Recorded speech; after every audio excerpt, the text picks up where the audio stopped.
Hey everyone, welcome back to Compliance Chronicles, discussing all things compliance, different stories, topics. Picking up from our last podcast, we're going into a topic that Ray's picked for this particular session. I'm Alex, as you know. And hi guys, yes, I'm Ray, and I'm looking forward to this episode. Alex gave me the opportunity to choose for a topic for today, and we are going to delve into predictions for 2025. So the key challenges and key changes we think that we're going to see in 2025 in the compliance space. So this episode will be a mixture of facts, trends, and some crystal ball gazing. I know you like to do crystal ball gazing from time to time, Alex. It will be good in like 6 months or at the end of 2025 to do a follow up and see which ones we got right, and see how far off we were. For sure. I think if we have to remember that at the end or midway through 2025, we'll do a follow up and just see if we're off track. Yeah. If not, we'll go back and edit this one. Yeah. And so we could do like a mid-year prediction and then an end of year prediction and see how close we got to these predictions that we've come up with for the compliance space in 2025. I think normally we get it. We're fairly close every year. Sometimes we're way ahead. I remember discussions we had like back in 2015 about what's going to happen in the next few years, and you know we got a lot of it. Yes. A lot of it spot on. So I'll let you start because this is your baby. This is something that you wanted to discuss, and you got some good and bold predictions. So I think it was exactly what you just said. We've often had discussions around things we predict happening or seeing in the future, and then 2-3 years later, we always seem to be ahead of the curve more often than not. So it was one of those things where actually I thought it would be good to actually put these predictions down, put ourselves out there, put reputations on the line maybe a little bit, and see how close we can get to actually predicting the future for the compliance space. So I've got I think we've got 3 predictions each, but based on time, we'll try to get kind of the most notable predictions down so we can discuss them and see, you know, where we actually see them potentially happening or not happening, what time in 2025 they might take effect, and in kind of what areas within compliance. Is it within the whole of compliance? Is it within different industries, different regulated sectors and stuff like that? So my first prediction, and it's the reason why I'm putting this one first, is because I've been surprised at maybe the lack of awareness or knowledge around this topic or this subject. So the first prediction is the increase in proliferation financing scrutiny. And you might actually question, say, what's proliferation financing? I was about to ask, not for me, but for the benefit of others. And funny enough, it's something actually I delivered a training session on about 2 weeks now for a number of compliance professionals, financial crime and AML specialists. And I was taken back by how little people actually knew about even what it meant and actually how to assess proliferation financing. So proliferation financing essentially is the supporting of production of weapons of mass destruction. So that could be by providing finances, could be providing technology, providing resources such as laboratories for the creation of weapons of mass destruction. So, you know, in the past, it's always been looked at as stuff, you know, nuclear weapons, you know, chemical weapons. But in this day and age, in 2024, a lot of the weapons of mass destruction are more moving away from this now, moving to kind of like, you know, cyber attacks and your non chemical type of weaponry, and you kind of have to kind of decipher between actually proliferation, as in the legitimate proliferation. So, you know, every country will have their own weapons program for their defense, but with the geopolitical tensions that we're seeing right now, proliferation financing is specifically the creation, the support, the provision of resources for weapons of mass destruction in illegitimate warfare. So stuff like, you know, the conflict in Israel and in Gaza, and I'm sure that this is kind of the top of the list. But also you got, you know, places like Ukraine and Russia, other geopolitical tensions across other areas in the world, you know, that are not as widely spoken about, you know, in Africa, Sudan, and other places that you may know about. I think this is it's something that I was surprised, and I think that's the reason why I've taken this as my first prediction. I think we're going to see 2025 a lot more scrutiny in some key areas. One, I think there'll be a lot more scrutiny from the regulator when conducting assessments on on firms, on companies, of actually how they're assessing proliferation financing. Do they actually understand proliferation financing? What does it mean to them? I think there'll be also additional scrutiny around training, how people trained, and I think it's going to become something that's unavoidable now for compliance teams. I think proliferation financing, where 12 months ago, when it first kind of surfaced in the FATF, one of the FATF publications, is actually now being tackled. Have you seen it, looking at, recent updates in regulation from the Financial Conduct Authority in the UK, if we speak specifically in the UK, there's now a requirement actually to incorporate proliferation finance into your AML and CTF risk assessments, so anti-money laundering and counter-terrorist financing risk assessments. And actually they're considering actually whether now proliferation financing has to have its own risk assessment. So you're going to see, like I said, the FCA, UKGC, and other regulators across the world actually assessing how companies and firms are evaluating the risks of proliferation financing that each client, each service, each department, brings to, or their geographical location brings to the business. What about you? Do you see something similar, or is that totally new? Well, I've got questions on some of the things you just said, and I've just made a note because one of the things that you said that stood out to me is that you're surprised from the training you've delivered and from the firms you've been working with, that you're surprised. I think it's around the lack of knowledge, lack of understanding. I'm surprised that you're surprised because this is something that's quite new. Like I would say proliferation financing is really something that's been brought to our attention and now on our radar in the last 12 to 24 months. So in that sense, I would say it's still quite immature. So I'm not surprised that there's a lack of knowledge or a lack of understanding. So can you, I suppose, why are you surprised? Because you work with these firms on a regular basis. You know how slow firms can be adopting things that are new and that are not really forced on by regulation. So was you expecting more of a proactive approach to it because of the seriousness of it, or is it you're surprised just because it is embedded in FATF publications and in government regulations? Where's the surprise come from? For me personally, I think it's based on my surprise, my surprise was around actually not knowing just the definition, not having an understanding. And, it wasn't so much that it's just anybody not knowing. There's not expectation that anybody knows what it is, but it was actually the fact that I was delivering the session to some experienced compliance and financial crime professionals. And it's just expectation. Maybe I'm an outlier. I spend time each day, each week looking at updates in regulation, legislation, and it's something I actually do frequently. So because it was something so left field, it was actually something I took time to ensure that I had a good understanding of it and understanding actually how that risk affects each and every different industry. Because let's be honest, the impact on proliferation financing is not commensurate across industries. It's very different. It impacts industries in very different ways. So for me, it was just around the lack of actually awareness of actually what it is, because if you know what it is, you can actually understand the impact. And so that was maybe why the surprise was. Going back to what you're saying, I think, yes, industries are slow moving, but one thing I've noticed in recent past actually is that compliance and AML professionals are fast moving, actually quite agile.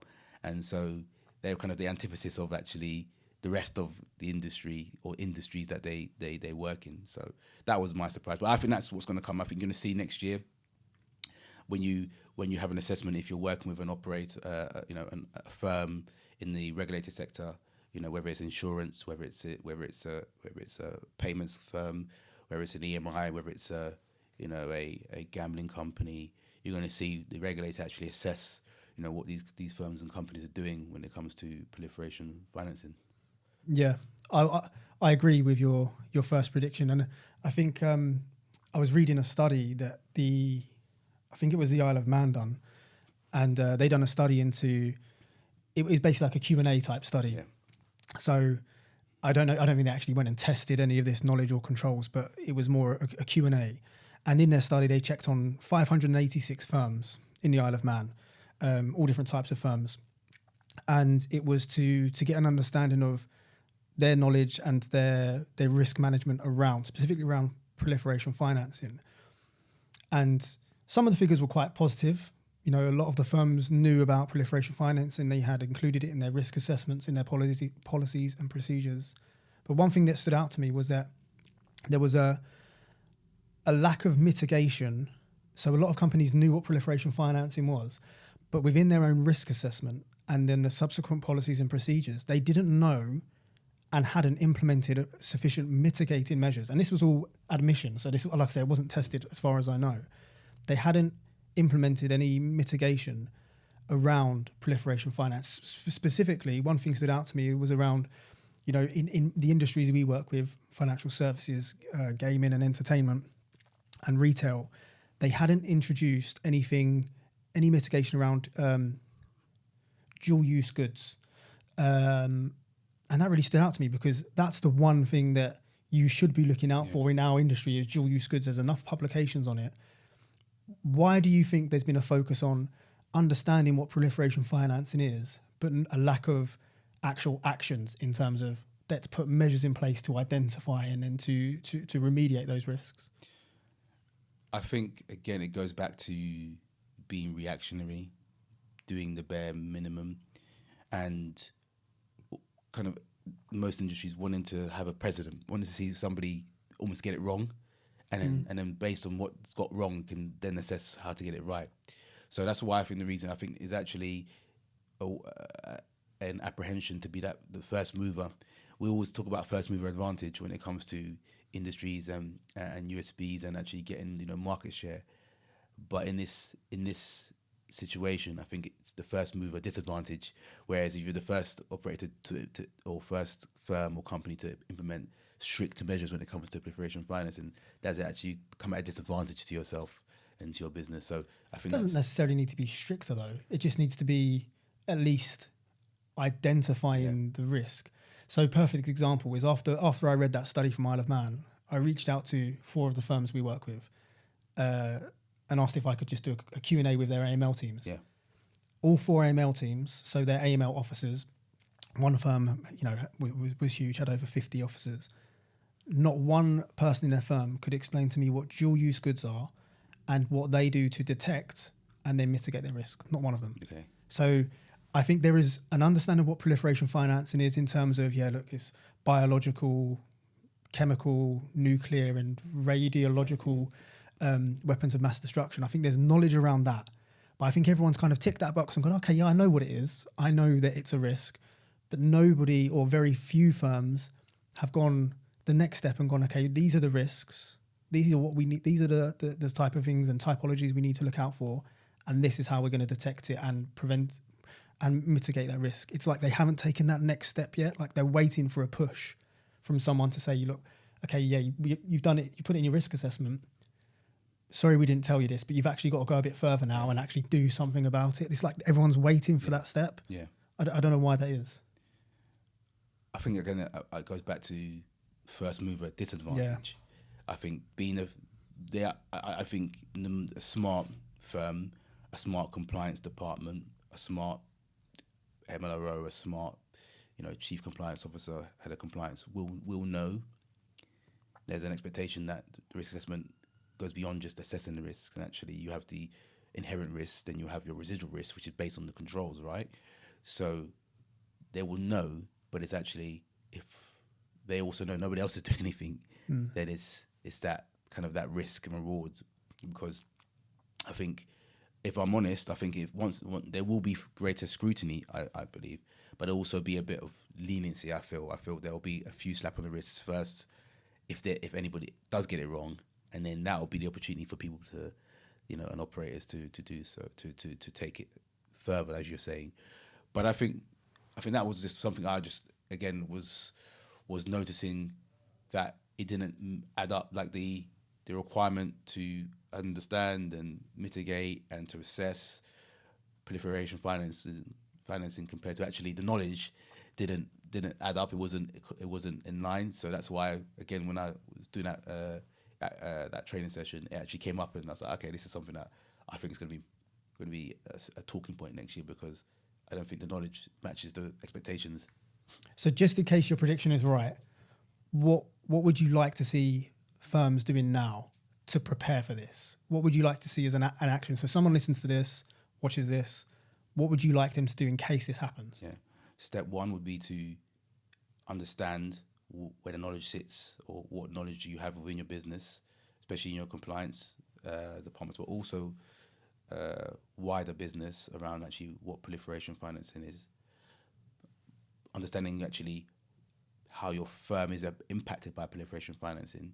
So where your business operates in, what your business provides as a product or a service, and then beyond that, delivering the relevant training and awareness to staff who may be impacted on a daily basis, and beyond that, creating the controls and mitigation to reduce that risk where it could be present. And so that's what I think all operators, all firms, all companies should be doing now when it comes to proliferation financing, because like I said, I think regardless of the regulation or industry, I think there'll be a greater scrutiny on this, especially if the geopolitical tensions could continue, and it doesn't look like there's much in the near future that would suggest that it's going to change. You have now Syria, you have Iran, have different nations now with Lebanon, where in the Middle East, where there are tensions growing, in Africa, in Europe, there's tensions growing. So I think these are kind of things where we're going to see more scrutiny. But from the jurisdictions you mentioned, and this may have changed, but I think it was May 2024, the 2024 US proliferation financing risk assessment, it only defined Russia and North Korea as the high risk proliferation financing actors. So all of the other jurisdictions you mentioned, for some reason, they've not been categorized as high risk when it comes to proliferation financing. Why? Because I agree with you, they stand out. There's definitely a risk around WMDs, but they've not been included as I know this is just the US's one, and each nation will have their own, but it's strange that they haven't included other jurisdictions. Yeah, I think it's more politically motivated, those jurisdictions. I think the tensions between the US and Russia are well known. Likewise with the tension between the US and North Korea are well known. And I think that's why when you're looking to understand and assess risks, as we do when we're looking at financial crime, AML, and fraud and counter-terrorist financing, we don't just look at one jurisdiction's risk assessment or sanctions list. We look across the board and see actually how the different publications, data sets bring us to kind of a common understanding. So I think it's more political when it comes to the US. I think you're right. Looking at it now, yeah. I think you're right. Yeah. I haven't seen any other, or at least I've not been aware of any other risk assessments specific to proliferation financing and who are considered the highest risk. It was just this one stood out because they'd singled out Russia and North Korea, and for obvious reasons.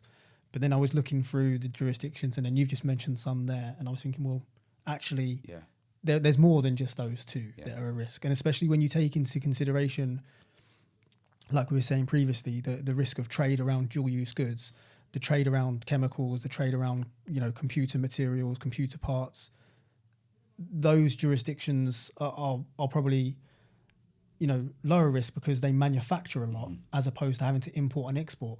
So I think it'd be easier to detect in some ways countries that have higher import and export trades because you're actually looking out for those things, those trades. So interesting. But wouldn't a lot of it anyway be prevented or detected by sanctions checks? Because a lot of companies that are high risk for proliferation finance are going to be high risk for terrorist financing. Yeah. So wouldn't sanctions checks and sanctions restrictions prevent a lot of this anyway?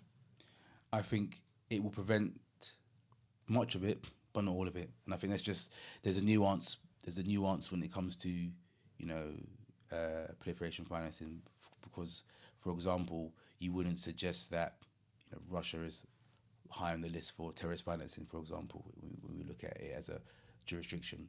But when it comes to WMDs, then it is high on the list, as you mentioned, with the case of the risk assessment from the US. So I think it's just understanding the nuance where they often are closely linked, but there's a nuance, there's a difference, there's a separation there. And how do we identify the separation? Yeah. Okay. Giving people something to take away, and hopefully, if you're right, they can come back to you in the middle of next year, end of next year, and go, "Oh look, thanks. We didn't have to react suddenly because this new publication came out." So I think it's a good way to wrap up the first prediction. Second on the list. Second prediction, I think it's one of those ones where everyone's talking about, and you're going to say AI. Yeah, it's AI, right? Okay. And I think it's compliance meeting AI, or the impact of artificial intelligence on AI. When I say artificial intelligence, I mean both AI and machine learning. And I think it's going to be kind of a twofold challenge and change. I think the challenge or the change will be actually how compliance can utilize AI and machine learning to enhance, controls, can enhance compliance within industries. And then the second part will be the challenge of actually holding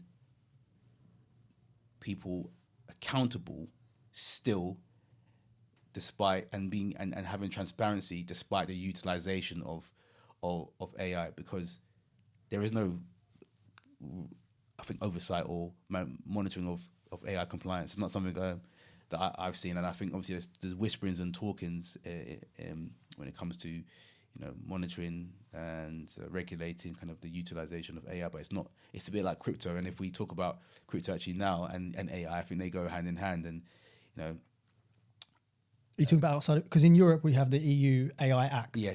But are you talking about outside of Europe? Yeah, There's nothing. Yeah. Okay. Because I think in Europe they've reacted really quickly. Yeah. On that point, I think they've reacted really quickly with saying, okay, we need to regulate this in some way. I don't think it's there yet, but they've realised they need to regulate it in some way. And I think the EU AI Act does go a long way in at least steering firms in the direction of, you can't just go rogue. You can't be feral with AI and do whatever you want. There's got to be controls in place that have human controls in place. So are you satisfied with that sort of level of regulation, or you want to see more?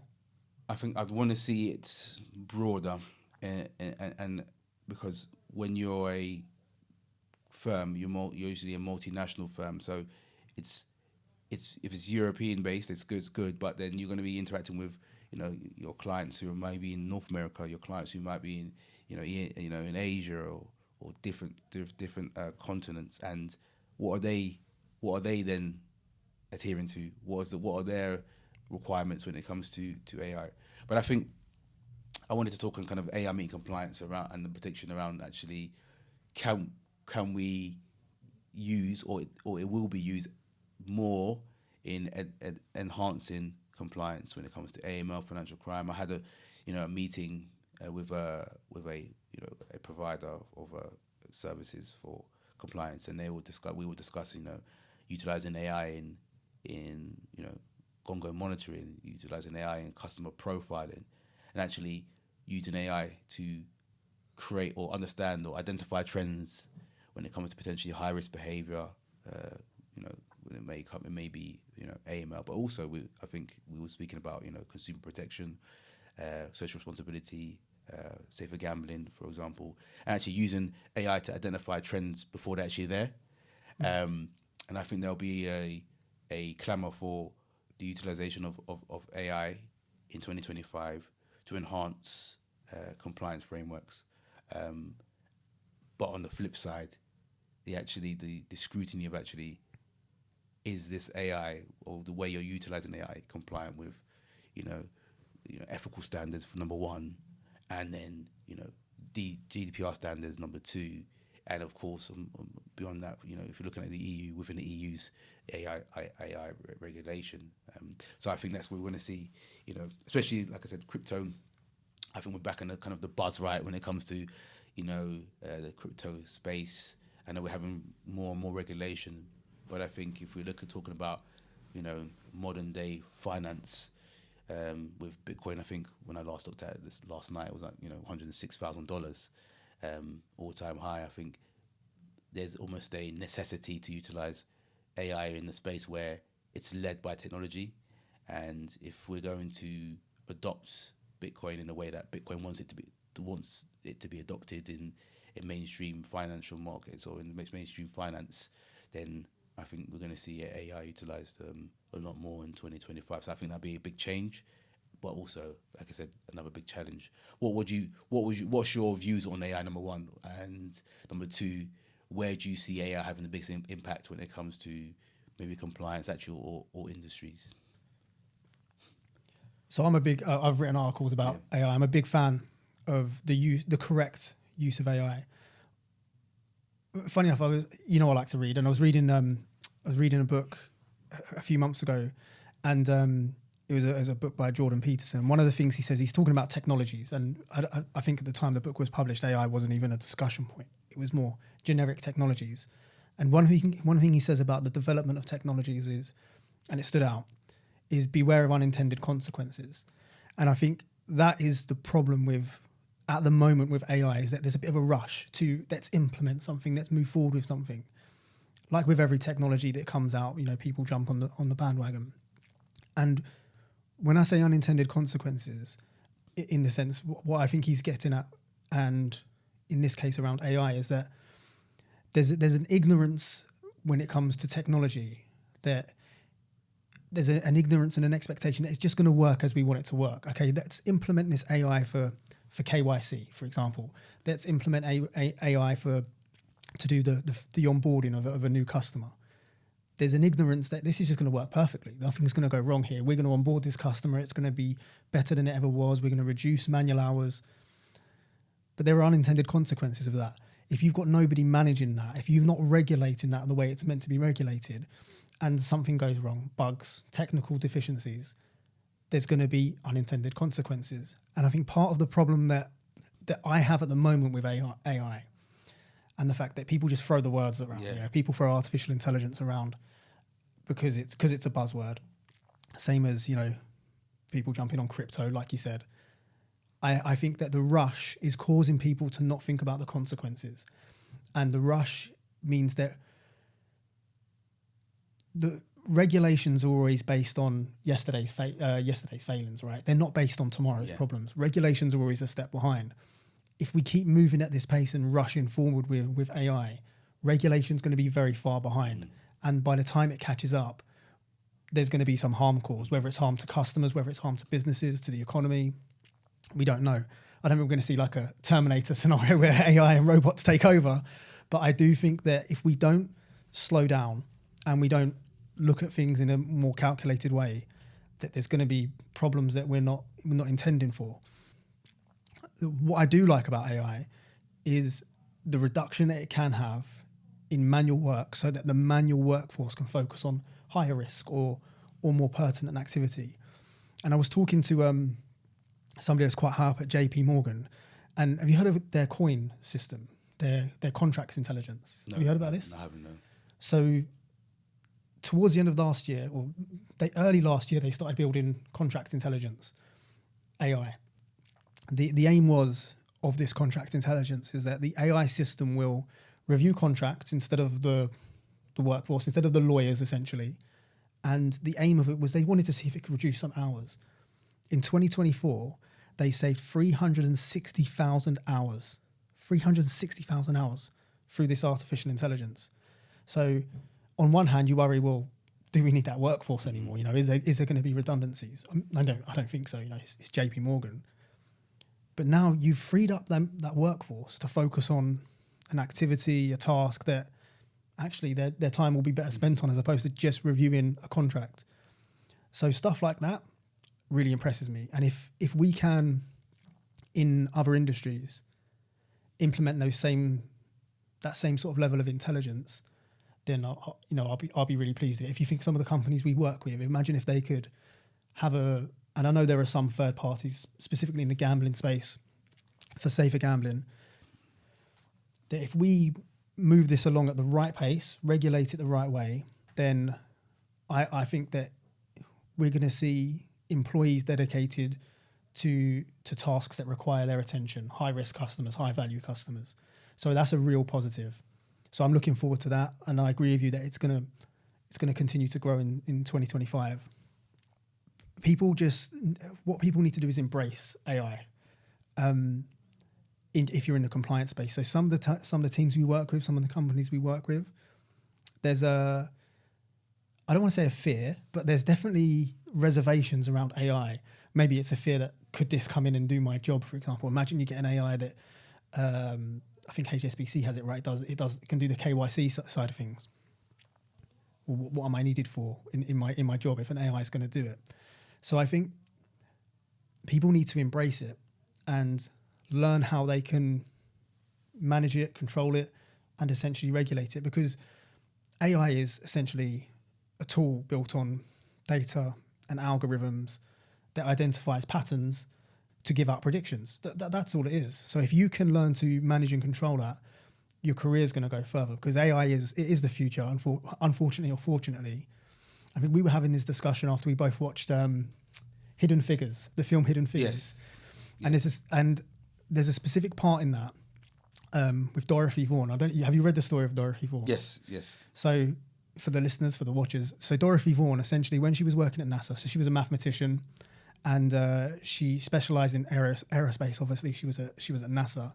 Her specific role for a big part of her career in the late 1940s and early 1950s was calculating flight paths. So essentially like a rocket scientist, calculating flight paths in aerospace. And they were building a computer that could do calculations at a faster rate. I think it was something like 10,000 calculations per minute. The IBM computer. Yeah, right? It was. And she was one of the first people to realize that this is the future. Mm-hmm. I can't compete with this. I've got to learn how to program this. So she was one of the first female black programmers who then went on to supervise a group of other female programmers.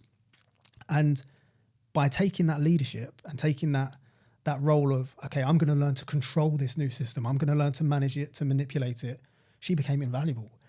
And we need more people in compliance to do that. More people in compliance to look at AI as, okay, how can I make this work in my favor? What can I do to enhance AI and control it? I'm not seeing enough of that. That's one thing I'm worried about, is I'm not seeing enough of that. I'm seeing developers embracing AI. I'm seeing CTOs embracing AI, even CEOs, because it reduces cost. Compliance needs to do the same thing. Yeah. It goes actually into something I was listening to, and I heard a well-known motivational speaker by the name of Dr. Miles Monroe, and he said something about understanding the use of something. And he said, if you don't understand the use of something, then that's when you abuse it. So when you abnormally use it. So we all need to understand the purpose of something, so we don't abuse it and we can use it as it's intended to be used. So like you're saying, going back to compliance, I think we need to embrace understanding what it should be used for and needs to be used for. So not only do we not abuse it, we can prevent others from abusing AI, because let's not mistake it as well. It's not going to be just used by compliance teams and businesses. It's going to be used by criminals. It's going to be used by the criminal fraternity, organized crime groups, just as much, or if not more, than it's used in the wider legitimate space. So it's about making sure we're able to manage and use and control artificial intelligence, machine learning, so we can avoid it getting abnormally used. So as per the last prediction for this one, if you gave a final takeaway for firms, for people in compliance, what would be the advice you'd give them to prepare for this build up this huge uptake of AI in 2025? What would be the thing that you'd give them, the piece of advice you'd give them to prepare for this? Specifically compliance. Yeah, that's specifically compliance. I would say every compliance department needs to set the boundaries, set the framework for how to utilize AI. Number one, to stop it from being abnormally used, and number two, compliance needs to embrace the development of AI in order to let it be a advantage, in creating better, creating more robust, creating smoother, creating more agile and efficient compliance programs, compliance frameworks. So I think, like I said, going back to what you're saying, like actually understanding it, looking at it as something that can be a benefit, not a detriment to compliance. I think that's a good takeaway. I think we'll leave the AI one there, so it leaves on a point of guidance. The next prediction, was it this one I wrote down? I think it's one of yours, yeah. So I don't mean we didn't discuss this one. So one of the ones I've written down is, I think we're going to see in 2025 a tighter regulation around consumer duty. And it's going to move away from just, so at the moment, consumer duty is very much a financial services regulation. We see parts of it filtered over or taking different forms in other industries, like social responsibility, i.e. safer gambling. But I think we're going to see it move into other sectors in 2025. That's one of my predictions. Yeah, it's funny that word, like consumer duty. I think it's just another label for that same concept of social responsibility, social corporate responsibility, and it's not exclusive to, like you mentioned, the online or the gambling and entertainment space. Social corporate responsibility is something it should be embedded within every industry, within every regulated sector that deals with clients, deals with what we call customers, for example, and whether it's B2B or B2C, you need to have a level of efficacy, right? And I think in this day and age, that we're in 2024, I think there's a lot more scrutiny on ethical standards, right? If companies and firms are not being ethical in the way they are conducting their business, there's a lot of backlash, and that's why you're seeing stuff like ESG becoming more prevalent in mainstream conversations around compliance and regulation. So I think consumer duty, I definitely think it will be something that is looked upon, or something that is so for industries and for companies and to pay attention to. But I don't think it's something new.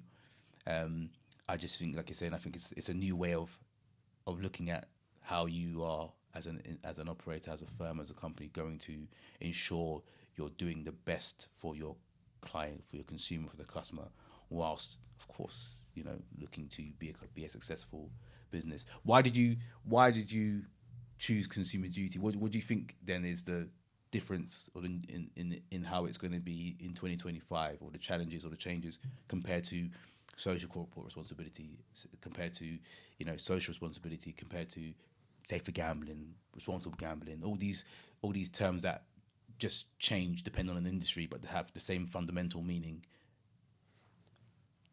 It's a good question.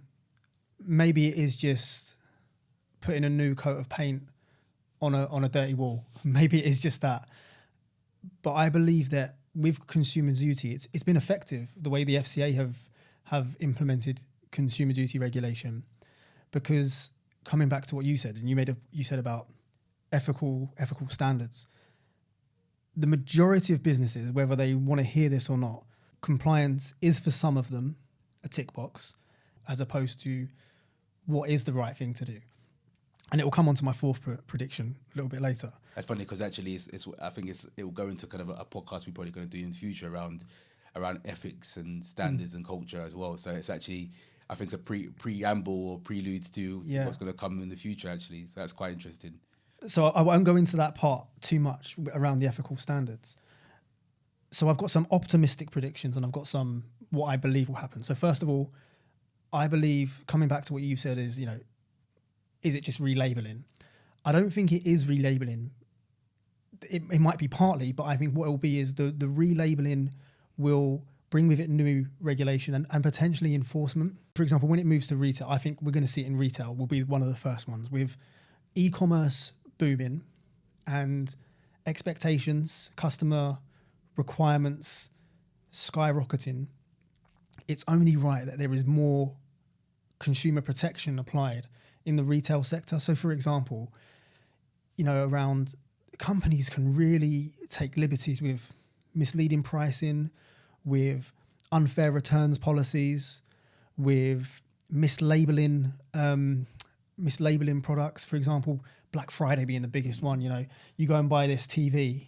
What was £900, we're now selling it for £300. Well, actually, it was never £900, or maybe it was for 5 minutes, and we put it as this new price. There needs to be more consumer protection around that, and I think because there's been such an increase in complaints. An ex-associate of mine works at ASOS in a compliance role, in a customer service role, and the number of complaints they get around returns and around misleading pricing in terms of sales pricing, she said, it's skyrocketed. It's through the roof, and because companies, like we said earlier, regulations are always based on yesterday's problems. This is a problem from yesterday. This is a problem around misleading pricing, etc. Because companies aren't taking it upon themselves to just do the right thing, do the ethical thing, regulators are going to step in. So I think consumer duty will apply to retail. Then my optimism is I would love to see it applied to energy and utilities. I think everybody would love to see that, because they give unfair pricing. They don't protect vulnerable customers, elderly, people with disabilities.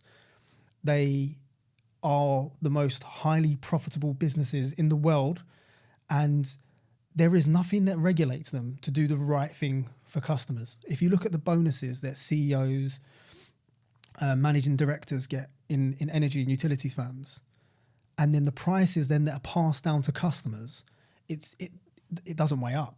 So there needs to be, and I'm the reason I'm saying this is an optimism one, because I just don't think it will change, because whether it's the right thing to say it on here, but in energy and utilities lines too many pockets for there to be a change in consumer duty in that side of things, because there are too many people involved in governments who all have shares that very much like the healthcare, private healthcare side of things.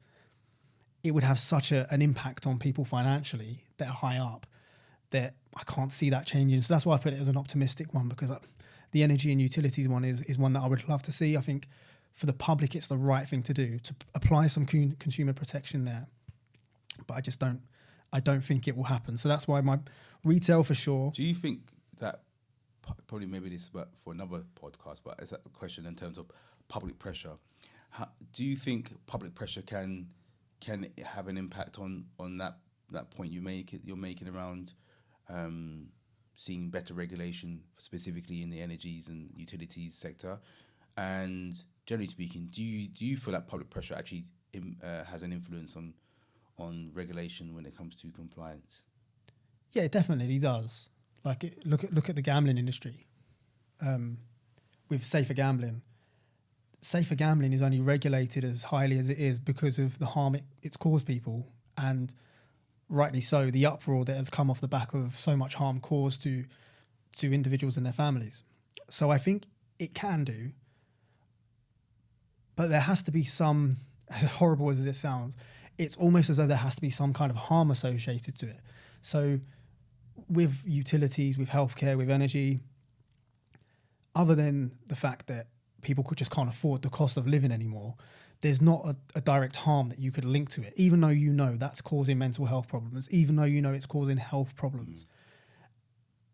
Because you can't directly link it, or they don't want to directly link it, it's just a case of, that is what it is. Whereas with things like safer gambling, problem gambling, you can directly see the harm. With things like the alcohol industry, tobacco industry, you can directly see the harm. So therefore, when there is a public outcry, I would say it's an easier justification to regulate. But energy and utilities, I think they know that it's hard, and they're making money while they can. So it's like that kind of intangible intangible impact or intangible thing, oftentimes we say, how can you measure the impact? How do you know it's there? Well, how do you know the wind's there? You don't see it, but you can feel it, right? So I think you can't see somebody being impacted by energy and utilities, but you can definitely, as a society, we're feeling not just elderly. I think even the average person is feeling the impact of these prices, energy price caps, and it's like almost like who's regulating where these sit. And now that's why I was just saying whether as a society, whether the public pressure is something that could actually impact on it. And the same way, that you've mentioned how public pressures has in the UK especially has impacted on, how regulations being laid down around, problem gambling, social responsibility, problem gambling, now safer gambling, in the last kind of like 5-6 years. Yeah, I can't see it happening around energy and utilities. I've put it as an optimistic 2025 prediction, but for retail, for sure, I think, and anybody that's working in a compliance role in retail, I would urge them to just take a look at the consumer duty that's been applied by the FCA, specifically around financial services. Take a look at safer gambling regulation, and just look at what's happened over the last 5 years. Take that, and then use that as almost like link it into AI. Do a bit of a prediction in terms of, right, look at the patterns that have happened, and then you get an idea of what's coming for retail. It is coming. Mm-hmm. It's definitely coming. There's going to be tighter regulation around it. So what can you do to basically do the right thing as opposed to waiting for the regulations to come in? What can you start doing now to prepare yourself for you're going to be held to different type of standards in 2025 or early 2026? Yeah. Maybe it might take like a similar kind of like a PPI, the whole PPI claims situation that's going to cause in great regulation. Maybe it's going to take something like that where we're seeing, energy and the UT companies having to go through a similar kind of lawsuit or similar sort of like backlash for it to kind of cause change. I think also as well, it takes backlash, but e-commerce is so powerful that they hold all the cards. So I'll tell you a story about my wife.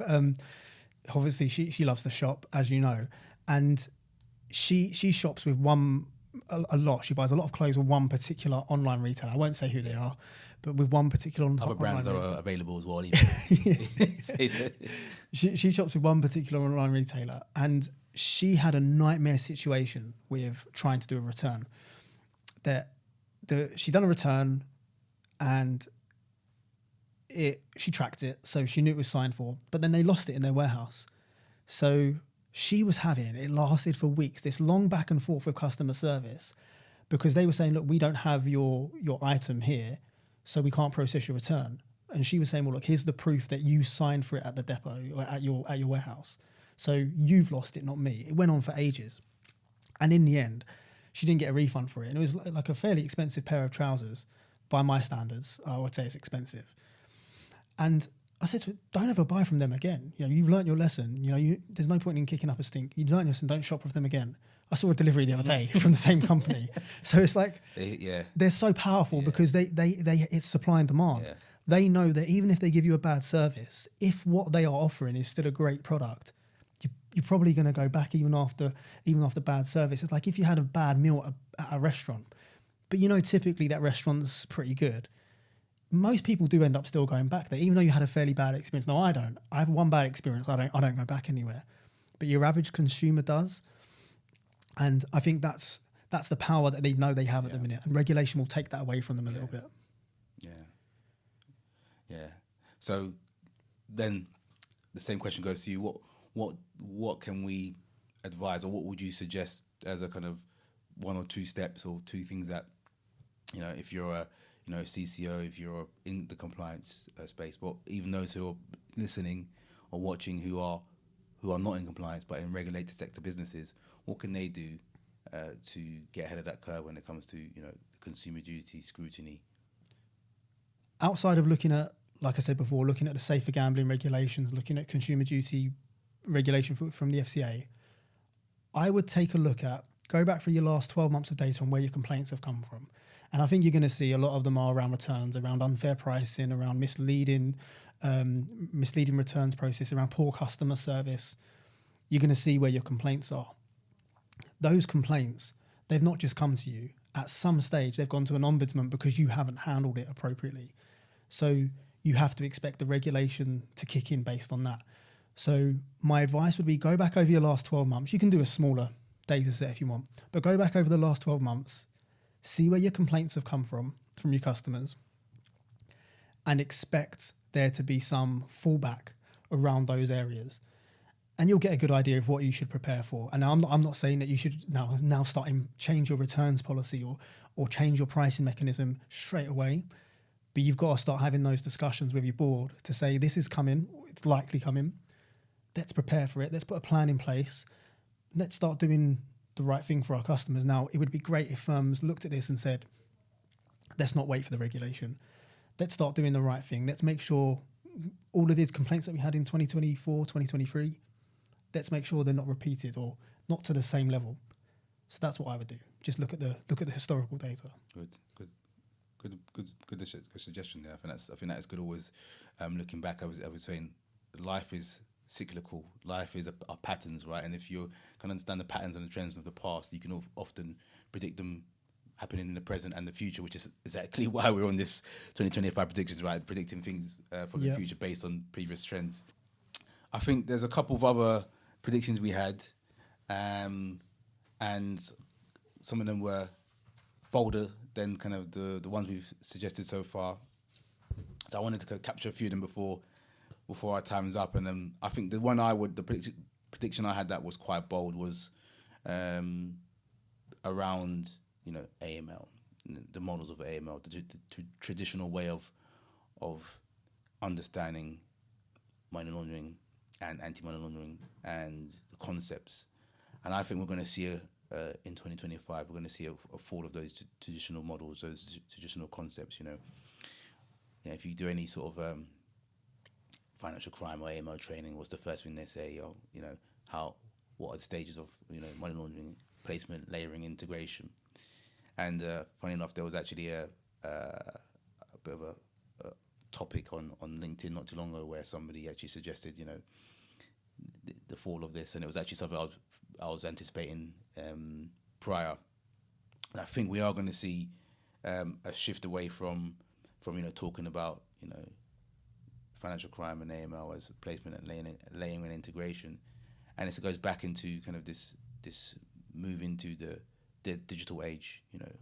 Money is becoming more digital, and the whole concept of placement, layering, and integration is focused on physical cash and the movement of physical cash. It was actually based on that the case of the drug cartel and how they kind of moved money. I think we're going to see a move away from that to actually utilizing and understanding blockchain to assess money laundering risks, to train around real-time monitoring, real-time assessment of actually the interaction of individuals or interactions of entities and interactions of services, rather than actually the concept of actually somebody placing it here, so somebody layering it here, is somebody integrating it here. And I always say in the training I deliver, like, even the whole concept of placement and layering integration is kind of flawed, because you don't have to do one or all in order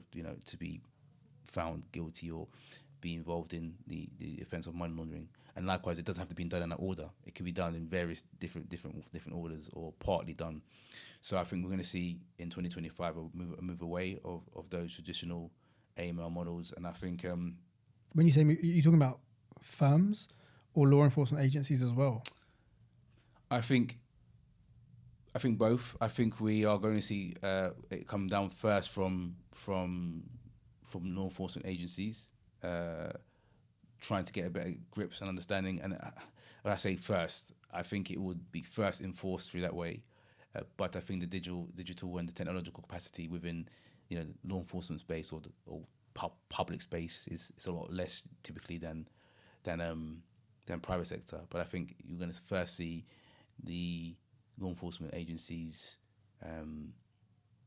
utilizing different concepts, constructs. You even see, within new legislation, every time there's an update in legislation, it's trying to incorporate, e-money is trying to incorporate technology in terms of understanding financial crime, understanding fraud, and actually putting inside of those regulations and that side of those legislations things that move away from the traditional kind of, AML, placement layer integration concept. And then I think going back to kind of the AI prediction, I think the industries first will kind of utilize technology to try and forerun it, but it will be first coming down from law enforcement. I think they've, speaking to ex-colleagues that have worked in the law enforcement space, we're already seeing people onboarded into law enforcement from more technological backgrounds, blockchain backgrounds, digital backgrounds, to actually try to understand financial crime in the space we're in a lot better than previously done. So I think we're going to see a lot. Yeah, that's my prediction. My bold is that you might even see a removal in kind of the next couple next year or beyond that, a removal of this concept of actually placement layer integration being an offence, and it will be a new offence which is built on that, which is actually trying to build on kind of the monitoring and the data analytics and the blockchain and understanding financial crime from that aspect. It's funny you say that, because now I'm thinking about it. And when we go to conferences, when we talk to our colleagues and in law enforcement, you never really, there are things that used to get said. So when we were in law enforcement, there were things that were like common typologies and common buzzwords and techniques that you don't hear about anymore. Placement layer and integration, you very, very rarely hear people say that in terms of training. I haven't heard anyone talk about Hawala banking for a while. Smurfing seems to have kind of, I don't want to say disappeared, because obviously it's still a common technique, but they're not spoken about. So now you're saying that, I can actually see them subtly moving away from placement layer and integration the same way they don't really talk about Hawala, don't really talk about Smurfing. I don't think that's a bold prediction. I think that's pretty spot on, because based on the fact that the subtle changes from old techniques have changed to new techniques, kind of without us even noticing and being aware that actually don't think about this anymore. Yeah. Now think about this. I don't think it's bold. I think you're spot on. Well, we'll see in 6 months or in 12 months' time. Is there anything anyone can do to prepare for that, or is it just a case of let's wait and see? I think it's if you're a regulated sector business, then it's onboarding people with more expertise around digital money. Yeah, we're seeing not just crypto, but a lot of the payments that are taking place via e-transactions. So you're not seeing so much cash deposits and cash transfers. You're seeing the utilizations of APIs and utilization of payment service providers and payment gateways. And so it's about understanding actually the integration. How does it work? What does it look like on the web? Understanding blockchain, understanding analytics, understanding real-time monitoring of transactions. So I think that's what we definitely compliance is onboarding better expertise when it comes to understanding digital money. Do you think that there needs to be more consistent terms? So, for example, you've got anti-money laundering, you've got counter-terrorist finance, you've got proliferation financing, but they all fall under the anti-financial crime umbrella. You'll see some companies that have an MLRO and a head of AFC. You'll see other companies that have anti-money laundering manager. Then you'll see companies that have an AML and CTF manager. Do you think there just needs to be a consistent term of, okay, you are now in charge of anti-financial crime, you're in charge of AFC, and that way it's kind of a forced, you have to have knowledge of all of this, you have to have a knowledge and understanding of all of these typologies, all of these concerns, these risks, as opposed to being more specific? Because if you take you, for example, you have to know about fraud, you have to know about e-commerce crimes, you have to know about terrorist financing, proliferation financing, but you've taken that upon yourself. Do you think that the labelling would force people to have a more up-to-date and broader remit? I'm not somebody who's an advocate of the one-size-fits-all rule, so I would say no.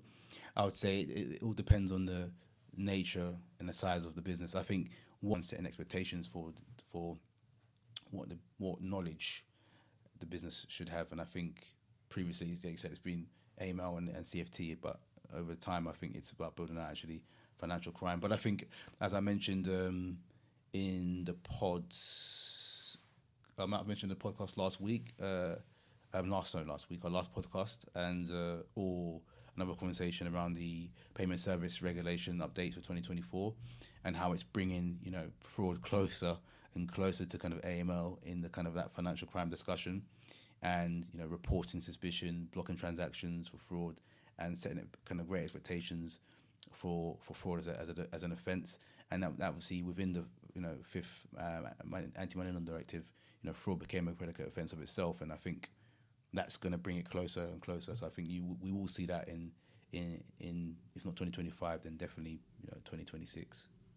So I think it's a good way to wrap with, you've got these predictions now, you've got some pointers, take them away and do some research into them and prepare yourself for what might come. So we're not financial advisors. Go and do research for yourself. So I'm just going to put that caveat out there. I'm not a financial advisor. I'm not a mystic person, but these are predictions I believe in. So go do some research for yourself and see if you agree or disagree. Is that your disclaimer That's to protect us? Someone can't come back and sue us because you said you should do this. Yeah. I think it's important to put that. It's like wrestling. Yeah. Right? Don't try this at home. But yeah, so I think it's a really good way to end the podcast. It's always good to end the podcast with politely asking people, don't forget to subscribe. The podcast is now live on Spotify. The links will be, however you're watching this, whether you're looking this on LinkedIn, if you've gone to a specific website. And as always, we welcome feedback. We welcome questions. I think we've got guests coming on, not next week, the week after. So we look forward to seeing and hearing from you all again. Yep. Like, comment, subscribe. See you in the next episode.